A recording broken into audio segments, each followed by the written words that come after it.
এই কালে মার বন্ধ বেলা কাজে আসবে মরণ বেলা।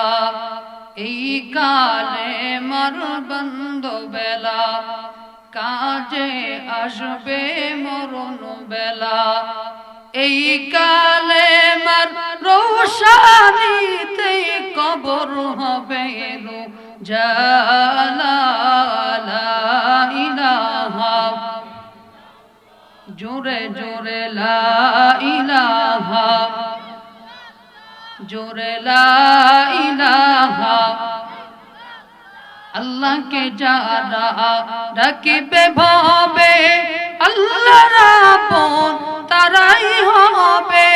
ইহকালে শান্তি পরকালে মুক্তি, ইহকালে শান্তি পরকালে মুক্তি দিবেন তারে আল্লাহ তাআলা। লা ইলাহা। বাবাজি আপনারা আওয়াজ দিবেন, আপনাদের আওয়াজে আমার কথা বের হবে। আপনারা ভোল্টেজ দিবেন, আমার ভোল্টেজ হবে। আপনারা আওয়াজ যেমন দিবেন আমার আওয়াজ সেরকম বের হবে।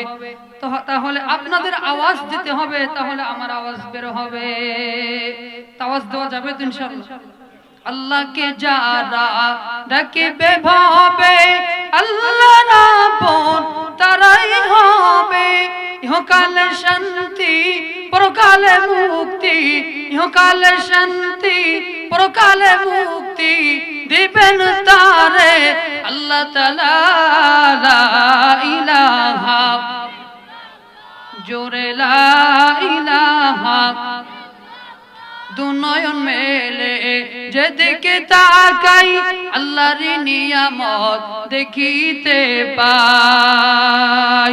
কেমন করব শুকর আদায়, কেমন করব শুকর আদায় ও গো দয়াময় আল্লাহ তাআলা।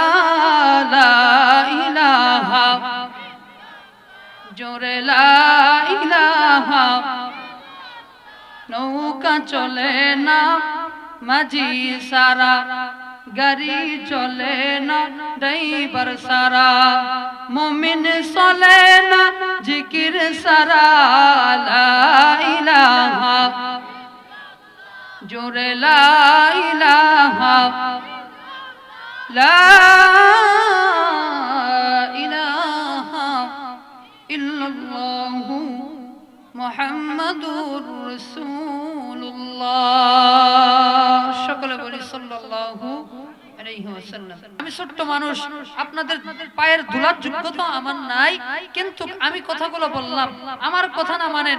এর আগে যে আলোচকগুলো কথা বলে গেছেন তারা কোরআন হাদিস থেকেই কথা বলেছেন।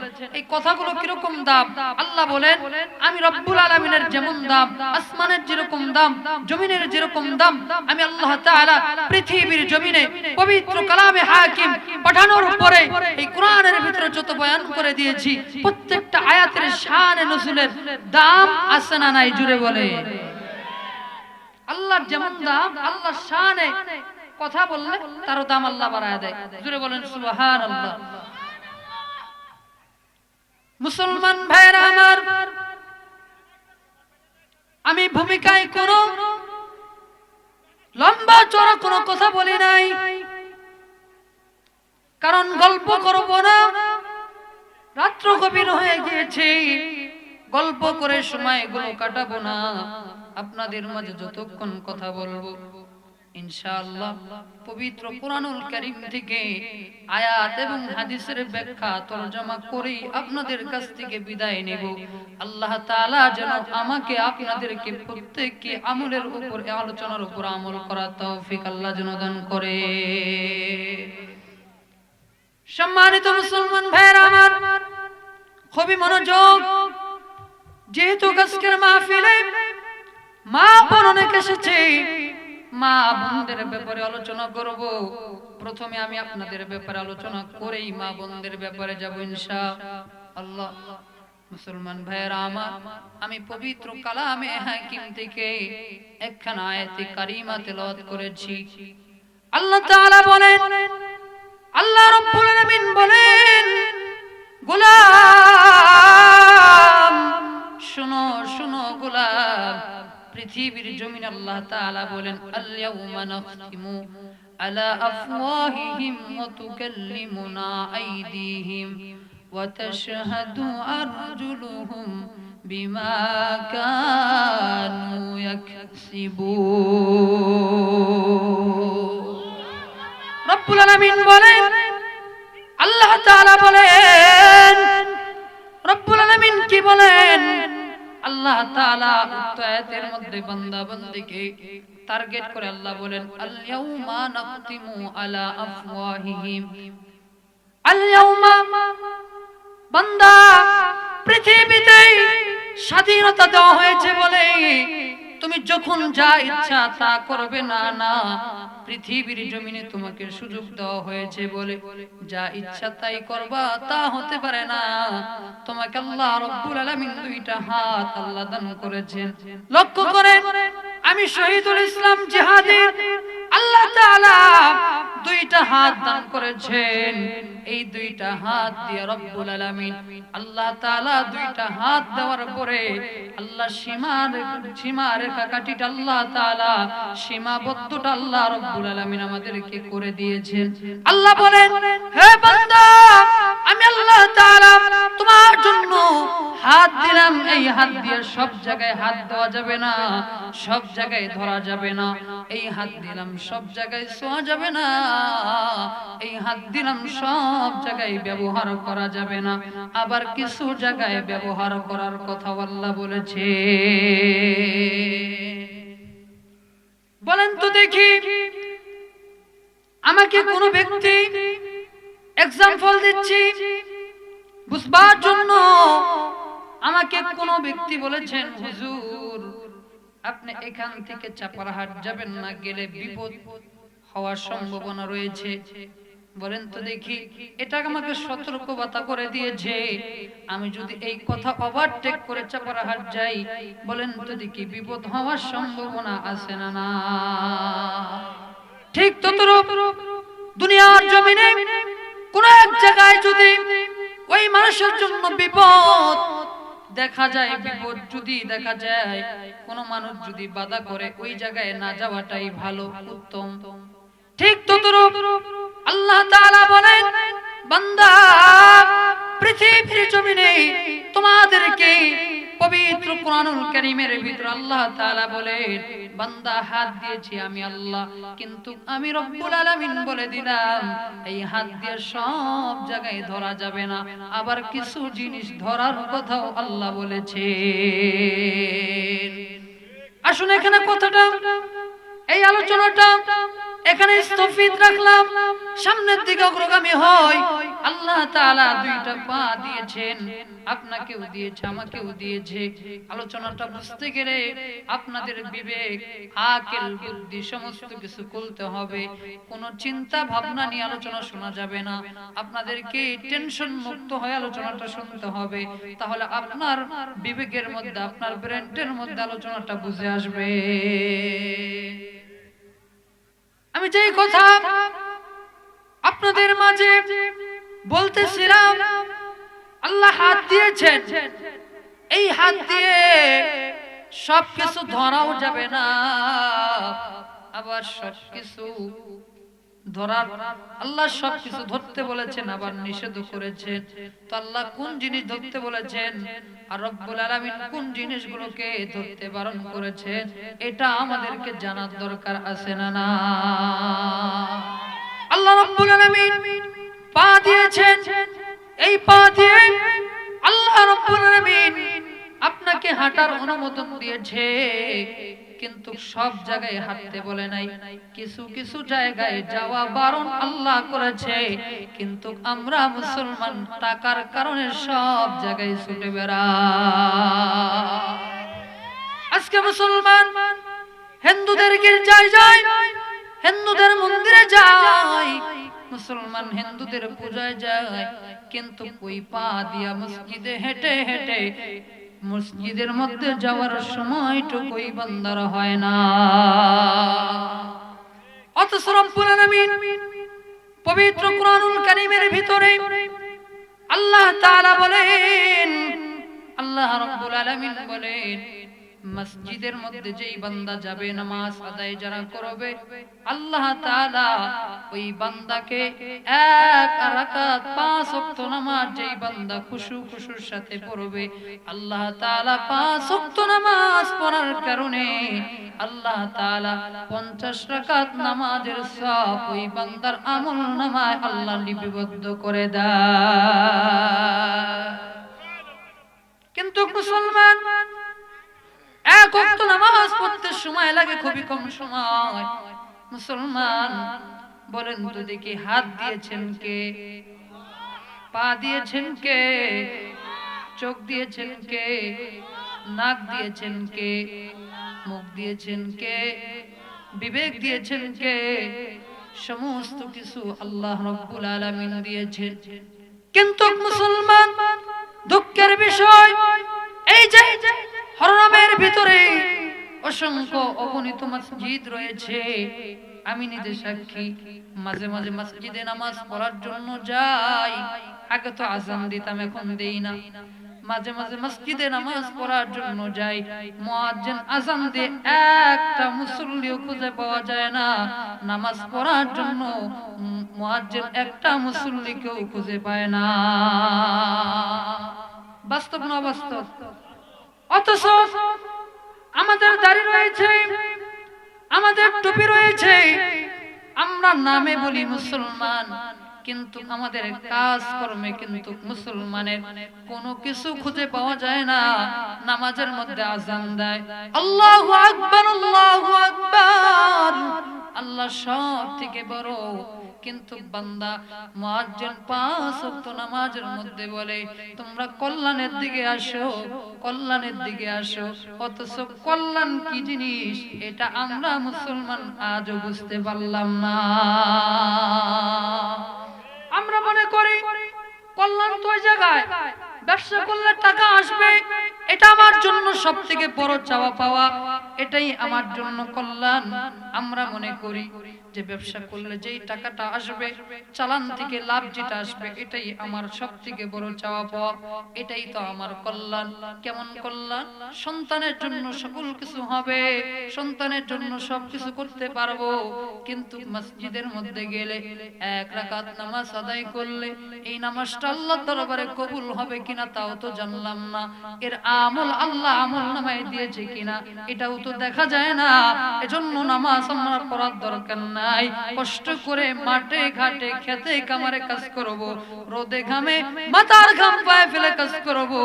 কাজ করার পরে আমাদের যেই টাকাটা অ্যামাউন্ট আসবে, এটার দ্বারা আমরা শান্তি করে ঘরের মধ্যে বসে থেকে খাবো। এটাই কি মূলত শান্তি? না না না না, এটা মুসলমানের শান্তি না। মুসলমানের শান্তি কি? মুসলমান জানেন না? আল্লাহ তাআলা বলেন, গোলাম, আলোচনা গুছায় নিতে যাচ্ছি, কিন্তু যদি আপনারা বসেন আলোচনা গুছাইতে পারবো, সময় দিতে হবে। একটা আলোচনায় ঢুকলেই সাথে সাথে আলোচনা সুন্দর করে নেওয়া যায় না। যদি আপনারা সময় দেন আলোচনা সুন্দর করব, এই সময়টুকু আমাকে আপনারা দিবেন কি দিবেন না? আরো জোরে বলেন, দিবেন কি দিবেন না? মুসলমান দুঃখের সাথে বলতে হয়, খুবই ক্লান্ত। গতকালকে নীলফামারী ডিমলা জেলার মধ্যে মাহফিল করেছি। আজকে 12টার সময়, দিনের 12টার সময় এসেছি। দুইটা চোখের পাতা এক জায়গায় করতে পারি নাই, ব্যস্ততার মাঝেই রয়েছি। এখনো পর্যন্ত ঘুমাইতে পারি নাই। এখন এখানে আলোচনার মধ্যে বসে গিয়েছি, আবার দেখা যাবে 1টা 2টা পর্যন্ত আলোচনা, 1টা পর্যন্ত নিম্নপক্ষে চালাইতে হবে। কারণ জিনিসটা তো না গোছানো পর্যন্ত দোয়া করা যাবে না, যাবে নাকি? 1টা পর্যন্ত আলোচনা করতে হবে। আপনারা তো একদিনের জন্য বসেছেন, প্রত্যেক দিনের জন্য আমাদেরকে কথাগুলো বলতে হয়। মাঝে মাঝে দুই একদিন বসে থাকি, তাছাড়া প্রায় দিন মাহফিল। দূরে সফরে প্রোগ্রামে যাই না, গেলে এটা আপনার ওই বাকি দিনগুলো বসে থাকা লাগতো না, প্রত্যেক দিনই প্রোগ্রাম হতো। কিন্তু দূরের প্রোগ্রামে যাই না, কারণ আপনার জার্নি করে করে ভেঙে ভেঙে প্রোগ্রাম করলে কষ্ট হয়, শরীরের মধ্যে কিছু থাকে না। আপনারাই দেখবেন শরীরের মধ্যে কিছু নাই। অতএব লম্বা কোনো কথা নয়, যতক্ষণ কথা বলবো আপনারা কথাগুলি মনোযোগ সহকারে শুনবেন। আর আমি যতক্ষণ যেন আমি আল্লাহ তাআলার কাছে তৌফিক চেয়ে নেই, আমি যেন এমন কোন কথা আল্লাহ মুখ দিয়ে বের করে না দেয় যেই কথা দ্বারা আপনারা বিপদগ্রস্ত হবেন, এরকম কথা যেন আমি বক্তারের মুখ থেকে বের করে না দেয়। রব্বুল আলামিন, হায় আল্লাহ, আপনার কাছে তৌফিক চেয়ে নিচ্ছি। আল্লাহ, আমার জবান দিয়ে এরকম কিছু কথা বের করে দাও যেই কথার দ্বারা আমি শহীদুল ইসলাম জিহাদি হেদায়েত হব, আমার পরিবার হেদায়েত হবে, এই এলাকা হেদায়েত হবে, আপনারা হেদায়েত হবেন। আল্লাহ তাআলা আমার জবান দিয়ে ওই কথাগুলোই বের করে দেখ, বলেন আমিন।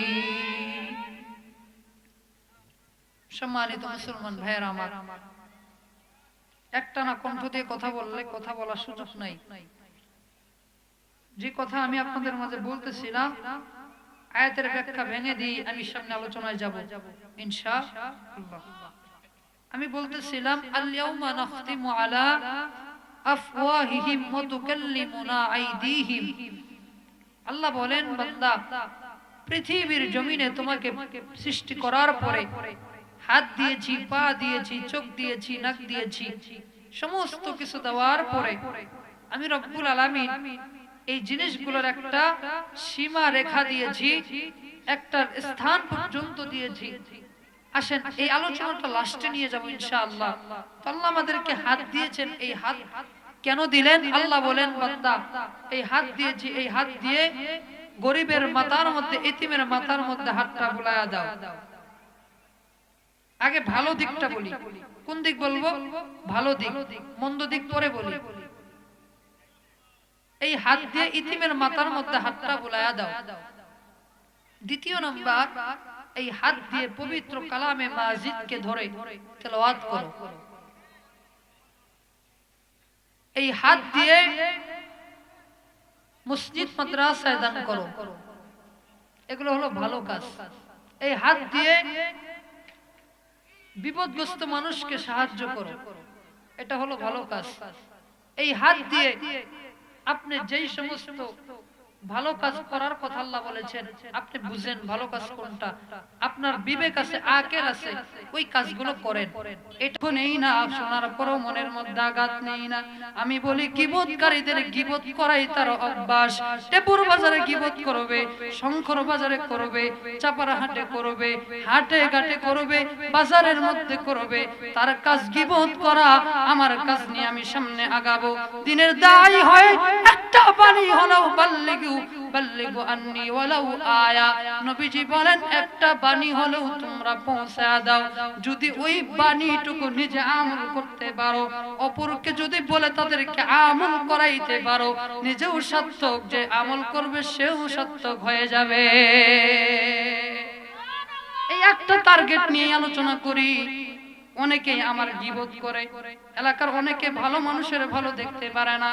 এটা শোনার পরে রাগ করবেন না মুসলমান, একটা কথা মনে রাখবেন, এখান থেকে শিক্ষা নেন। আমি আলোচনা করি, আপনার মনের মধ্যে এটা হওয়া আসা দরকার ছিল যে এই ছেলেটা এলাকার মধ্যে আলোচনা করে বেড়ায়, আমাদের এলাকার জন্য সুনাম, আমাদের হরনামের জন্য সুনাম, অথচ এটা না মনে করে আমার জন্য গীবত করলেন। এটা গীবত করলেন না, এই বিপদটা আপনি অন্য কারো সন্তানের গীবত করলেন, আপনার নিজের সন্তানের বিপদ টেনে আনলে। খাতা কলমে লিখে রাখেন, খাতা কলমের মধ্যে লিখে রাখেন, খাতা কলমের মধ্যে লিখে রাখেন, আমি শহীদুল ইসলাম জিহাদের গীবত করবেন। আমার নিয়ত, ইখলাস আল্লাহ দরবারে যদি কবুল হয়ে যায়, আল্লাহ আমাকে একদিন এই স্থান থেকে বড় অবশ্যই করবে। কিন্তু আপনার এই গীবতের কথাটা চিরদিন থাকবে। দেখবেন এক সময় এই গীবত করার কারণে আল্লাহ আপনার সন্তানদেরকে মানুষের মতো মানুষ বানাবে না। কারণ মানুষের ভালো যে দেখতে পারবে না, তার ভালো করছেন কালেও আল্লাহ তারা ভালো কোনোদিন করবে না। এই কথাটা বললাম, বিগত দিন অনেক শুনেছি। কোন মানুষ কাজ পর্যন্ত যা বলি নাই, আমার নামে গীবত করলেন কেন বলি না। কেন বলি না জানেন? সে গীবত করবে, এক সময় সে আমার বন্ধু হবে, এক সময় সে আমার কি হবে? বন্ধু হবে। বন্ধু না হলে দাদা হবে, দাদা না হলে বাবার বয়স সমতুল্য হবে। এক সময় এসে বলবে, বাজান বুঝি নাই, ভুল করেছি, আল্লাহ তোমাকে উঠাইছে, দোয়া করি আল্লাহ তোমাকে আরো বড় করো। একসময় এরকম করে এসে বলবে। এজন্য তাদের বিপক্ষে কিছু বলি না, দোয়া করি আল্লাহ ওই মানুষদেরকে হেদায়েত করেন যেই মানুষগুলো আমার পিছনে সব সময় পড়ে থাকেন। এরকম অনেক মানুষ আছে গীবত করে, শুনি তো, এলাকায় থাকি, বিভিন্ন জায়গায় যাই, শুনি। আমি এখান থেকে প্রাইভেট কারে মাহফিলে যাই, আমার নামে টেপুর বাজারে মারামারি হয়, তর্ক হয়, এটাও শুনি। হাহারে, প্রাইভেট কার নিয়ে মাহফিলে যাই, এটা এলাকার মানুষ দেখতে পারে না, এজন্য প্রাইভেট কার পাশে আসাই নিষেধ করে দিয়েছি। অনেক মাহফিলে বছর মাহফিল করলো, অনেক মাহফিল প্রাইভেট কারে যাইতে পারতাম, কিন্তু যাই না। বলি এবার ভেঙে ভেঙে যাবো, হোক কষ্ট হোক। এলাকার মানুষকে দেখাইলে গীবত করে বলে, সহ্য করতে পারে না। দোয়া তো দিবে দূরের কথা, আরো গীবত দেয়, কুদোয়া দেয়, জন্য যাই না। মুসলমান, গীবত করবেন না, যদি পারেন দোয়া করবেন, না পারেন চুপ থাকবেন। যদি পারেন দোয়া করবেন, না পারলে চুপ থাকবেন। আমার বিপক্ষে বলার দরকার নাই, আমার পক্ষ বলার দরকার নাই, বিপক্ষে বলার দরকার নাই। আল্লাহ আমাকে কি করবে না করবে এটা আল্লাহই ভালো জানে। যদি পারেন দোয়া করবেন, আপনাদের জন্য আমি দোয়া করব ইনশাআল্লাহ। এটা বলা উচিত না, তারপরও বললাম, এটা সতর্কতা করে দিলাম, এটা বলা দরকার। সম্মানিত মুসলমান ভাইরা আমার, আমি বলতেছিলাম, দেখেন আল-হাফেজ ইদ্রিস আলী সাহেবের কিরকম ভাগ্য। আল্লাহ তাআলা তার সন্তানগুলি এরকম করে মাহফিলের ইন্তজাম করেছে, আজকের মাহফিলের ইন্তজাম করেছে। এই সন্তানগুলোকে আল্লাহ তাআলা আরো হায়াতে তয়্যিবা বাড়ায় দেয় রব্বুল আলামিন। আল্লাহ তাআলা তাদের জানে মালের মধ্যে আরো বরকত দিয়া দেয়, তারা যেন প্রতি বছরের ন্যায় প্রত্যেক বছর এই মাহফিলটা যেন ধরে রাখতে পারে। নবীজি হাদিস শরীফের মধ্যে বলেন, নবীজি কি বলেন? যেই জায়গার মধ্যে কুরআনুল কারীম থেকে কথা বলা হয়, ওই জায়গার ভিতরে শয়তান 40 দিন শয়তান আসতে পারে না, ভয় করে। বলেন তো দেখি, যেই জায়গার ভিতরে পবিত্র কুরআনুল কারীম থেকে কথা বলা হয়, ওই জায়গার মধ্যে যত আশেপাশে কবরবাসী রয়েছে, আল্লাহ সমস্ত কবরবাসীদের আযাবগুলি আল্লাহ মাফ করে দেয়। একটু জিকির করব, জিকিরের মাধ্যমে একটু সামনে আগে আসবেন। লা ইলাহা, এটা ভালো লাগতেছে না, ফাঁকা ফাঁকা ভালো লাগে না, মানুষ কম হন, ঘিজিমিজি বসেন। লা ইলাহা, একটু দাঁড়ান, মেহরবানি করে দাঁড়ান, ওখান থেকে দাঁড়ায় যান। লা ইলাহা, জোরে লা ইলাহা। দাঁড়াইতেছেন না কেন? একটু দাঁড়ান না, মেহরবানি করে। সামনে এই খেত দিছে যেখান থেকে, এখান থেকে পূরণ করে বসে। লা ইলাহা, এখন লোক না হলে লাস্টে লোক হবে, এজন্য আপনারা একটু দাঁড়ান, মেহরবানি করে। লা ইলাহা, লা ইলাহা ইল্লাল্লাহু মুহাম্মাদুর রাসূলুল্লাহ। শুকর বলি সাল্লাল্লাহু আলাইহি ওয়াসাল্লাম। তে জান্নাতের বাগান সাজাইছেন, এতে আমাদের লাভ না লস? আরো জোরে বলেন, লাভ না লস? আল্লাহ তাআলা পবিত্র কুরআনুল কারীমের ভিতরে বলেন, ওয়া ইযা কুরিআল কুরআনু ফাসতামিউ লাহু ওয়া আনসিতু লাআল্লাকুম তুরহামুন।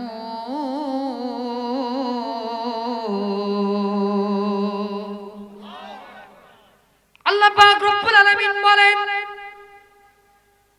ওয়াইদা কুরিয়াল কুরআন, যে জায়গার ভিতরে পবিত্র কোরআনুল কারীম থেকে কথাগুলি বলা হয় ওই কথাগুলি যেন আল্লাহর কথাই বলা হয়।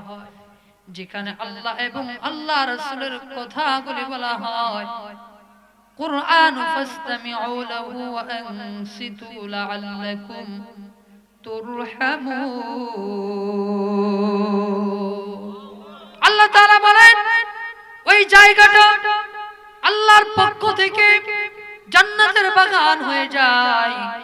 তাহলে মুসলমান বোঝা গেল এই জায়গাটা কোরআনের কথা বলার কারণে একদিন আগেও জান্নাতের বাগান ছিল না, আজকে কোরআন থেকে কথা বলার কারণে বলেন তো দেখি আগে দাম ছিল না এখন দাম হয়েছে কি হয় না?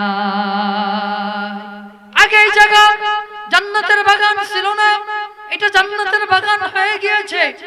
এখানে যারা বসতে পেরেছেন, আল্লাহ যাকে কবুল করেছে, আল্লাহ যার নসিবে রেখেছে সেই মাত্র কেবলমাত্র শুধুমাত্র সে আসতে পেরেছে। আল্লাহ যার নসিবে রাখে নাই ওই ব্যক্তি এই জান্নাতের বাগানে বসতে পারে না। সম্মানিত মা বোনেরা আমার,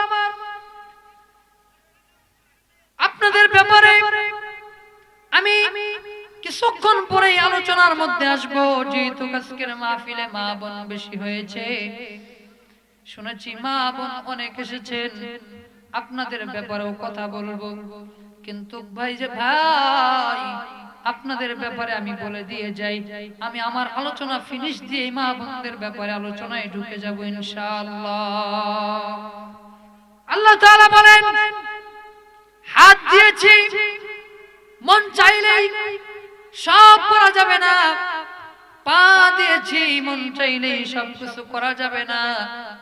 সীমা রেখা আমি আল্লাহ তাআলা করে দিয়েছি। আমার ওই সীমা রেখা যেই ব্যক্তি লঙ্ঘন করবে ওই ব্যক্তি জান্নাতি খাতা থেকে তার নামটা কেটে জাহান্নামী খাতার মধ্যে তার নামটা লিপিবদ্ধ করা হবে।